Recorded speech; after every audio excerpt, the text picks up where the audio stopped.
네, 통일 미래를 이끌어갈 남북의 젊은이들과 함께하는 시간입니다. 남북 문화에 대해서 이야기해보는 남녀 북남 시간. 오늘도 연통TV 크리에이터 박유성 씨, 동국대 북한학과 송채린 씨가 함께합니다. 또 어서 오세요. 안녕하세요. 안녕하세요. 자, 오늘은 남북의 영화에 대해서 얘기를 좀 해볼 텐데요. 채린 씨 영화 좋아하세요? 네, 영화 좋아합니다. 예, 그지만 요즘 뭐 코로나19 때문에 극장 가기 힘들죠? 네, 아무래도 코로나19 때문에 극장을 가기 힘들기도 하지만 사실 그 전에도 영화관에서 영화를 보기보단 주로 넷플릭스 통해서 영화를 많이 보게 되는 것 같아요. 근데 또 뭔가 한 영화를 2시간 내리 집중해야 되는 게 그 유튜브 같이 짧은 영상에 익숙해져서 그런지 이게 좀 막막할 때가 있더라고요. 그래서 주로 뭐 유튜브에서 그걸 리뷰 영상이나 요약본을 주로 보고요. 그리고 물론 영화가 좋으면 N차 관람이라고 해서 이렇게 똑같은 영화를 3번, 4번씩 영화관에서 보기도 합니다. 네, 그렇군요. 자, 요즘 영화 보는 스타일이 많이 젊은이들은 다른 것 같습니다. 자, 우리 박유성 씨는 영화학도 출신이잖아요. 네, 부끄럽지만 제가 네, 또 직접 찍은 작품도 있다면서요? 네, 제가 이제 부끄럽지만 영화 학과를 다니면서 이제 메콩강의 악어가 산다라는 다큐멘터리를 제작을 했는데 네. 이게 이제 탈북민들이 어떻게 한국까지 오는 과정을 네. 제가 이제 직접 다시 한번 체험을 하는 그런 다큐멘터리를 작게 하나 만들었지만 크게 성형은 못했습니다. 네. 작품성은 인정을 받아서 상도 받은 걸로 알고 있는데요. 네, 이제 뭐 미국에서 휴스턴 영화제에서 이제 뭐 작게 상을 받긴 했지만 뭐 국내에서는 많이 알려지지 않았네요. 네. 작품성은 있지만 망한 영화 감독입니다. 네. 유성 씨, 네. 북한에 있을 때도 아마 영화에 관심이 많았을 텐데 극장에 자주 갔었나요? 이제 사실 북한은 국장이 많지가 않습니다. 뭐 시, 도, 군 단위로 이제 하나씩 있는데 그런 국장도 사실상 영화가 개봉을 해야만 가요. 근데 이제 영화 개봉이 우리나라처럼 뭐 매주가 있는 게 아니라 1년에 한 번 될 때도 있고 뭐 3년에 한 번 될 때도 있고요.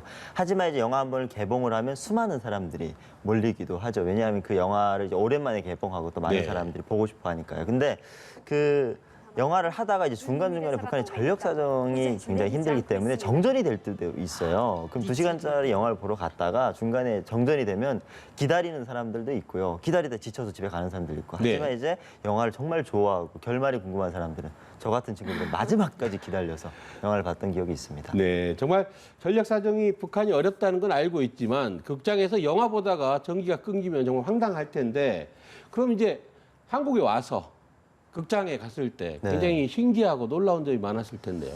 일단은 너무나도 좋았던 게 이제 내 자석이 있다라는 게 전 너무 좋았습니다. 북한은 지정 자석제가 지성 아니에요. 좌석이 없어서 먼저 끊는 사람이 제일 좋은 좌석. 그러다 보니까 사람들이 많이 몰려서 표를 끊을 때 뭐 앞사에서 이제 사고도 많이 나고 이러는데 네. 한국은 이제 그렇지가 않더라고요. 아무리 늦거나 내가 안 가도 그 좌석은 항상 남아 있고 또 하나 영화관에 가는 목적이 저는 그 팝콘. 네. 뿐만 아니라 다양한 먹거리들이 있어서 그거 보면서 영화 보는 게 그렇게 좋더라고요. 그래서 전 영화를 더 사랑하게 됐습니다. 네. 뭐 팝콘 먹으려고 극장 간다는 사람도 있어요.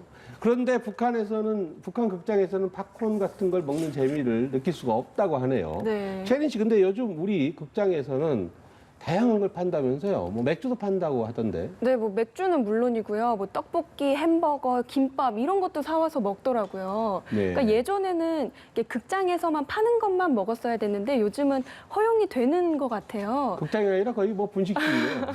그리고 또 맛있거든요. 네. 근데 또 아무래도 옆에서 음식 냄새가 나다 보면 영화에 집중하기가 힘드니까 요즘은 네. 노푸드관까지 생겨서 거기서도 영화를 많이 본다고 들었습니다. 아, 그렇군요. 음식을 아예 먹을 수 없는 극장도 네. 있군요. 자, 북한의 영화 장르 얼마나 다양한지도 궁금합니다.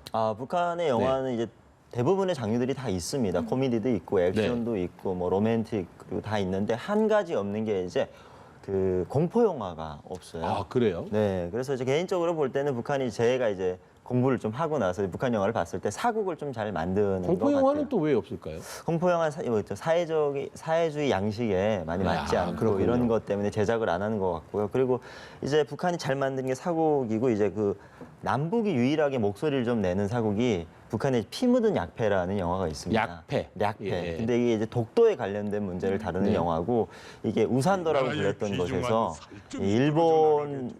일본 놈들이 영화상에서 그렇게 표현이 되는데 네. 일본이 이제 쳐들어와서 우산도를 일본 땅으로 이제 만들기 위해서 예. 이제 그 땅에 이제 묻혀져 있는 군불상을 없애려고 이제 독도에 사는 사람들을 무차별하게 학살하고 이런 내용의 어떤 영화를 담았는데 굉장히 재밌는 그런 영화입니다. 약패가 약도 같은 그런. 그렇죠, 네. 네. 그럼 유성 씨 궁금한 게요. 그 한국에서는 요즘 저희 친구들 또래에서 뭐 주지훈 씨나 배우 김고은 씨가 나오면은 꼭 영화를 좀 많이 챙겨보게 되는데 북한에서도 그렇게 이 배우만 나오면 흥행한다 하는 국민 배우도 있을까요? 있죠. 네, 단연컨대 있습니다. 이 사람이 나와야 되지 않을까 싶은데 사실 젊은 층, 그러니까 제가 이제 한국도 뭐 이제 시대별로 이제 유명 배우들이 바뀌고 그랬지만 네. 북한도 이제 제가 있을 당시에는 리형호라고 해서 홍길동 주인공이었습니다. 네, 북한의 안성기, 북한의 송강호 뭐 이런 그렇죠. 거죠? 근데 네. 이제 그 생김새도 굉장히 그 날파람 있게 생겨서 많은 사람들이 좋아했고요. 그리고 또 이제 많은 사람들이 좋아하는 게 북한의 이제 그 피 묻은 약패 평양 날파람에 나왔던 남자 주인공 이제 리용훈이라고. 요거는 이제 그 네. 리형호 다음 세대에 이제 굉장히 뜨고 있는 그런 배우기도 하고요. 그리고 여자 배우 같은 경우에는 이제 김혜경 씨가 굉장히 인기가 많습니다. 이분이 이제 뭐 왕재산이라던가 그 피 묻은 약패에서도 여주인공으로 나오고 이래서 북한 주민들이 많이 좋아하고 알려진 그런 배우이기도 하죠. 네, 김정일 위원장이 아주 영화광이었잖아요. 네. 그 관련해서 뭐 재밌는 에피소드, 일화 같은 게 많을 텐데. 저도 이제 한국에 와서 알게 된 사실인데 네. 그 북한에 이제 카터 미국 전 대통령이 방문을 했을 때, 요거는 이제 북한에 있을 때 많은 사람들이 알려진 내용인데 그 카터 전 대통령이 김정일 위원장한테 그 DVD로 영화를 한 편을 선물했답니다. 그게 이제 타이타닉이라는 영화였는데 그걸 김정일 위원장이 굉장히 감명 깊게 보고 우리나라에서도 이런 영화 한번 만들어 보자. 이렇게 해서 이제 만들어진 영화가 살아있는 영혼들이라는 영화입니다. 이게 이제 평양 청진 앞바다에서 촬영을 해가지고 청진 주민들이 엑스트라로 동원이 돼가지고 굉장히 힘들게 그렇게 찍었던 영화인데 이게 이제 그 우키시마호 폭파 사건을 다룬 굉장히 실화를 다룬 영화였기 때문에 많은 사람들이 이거 보려 영화관에 많이 갔던 기억이 있습니다. 네, 오늘 뭐 나누고 싶은 얘기들이 굉장히 많은데 시간 관계상 뭐 더 이상 얘기하기가 좀 어려울 것 같습니다. 오늘 말씀 여기까지 듣겠습니다. 고맙습니다. 감사합니다. 감사합니다.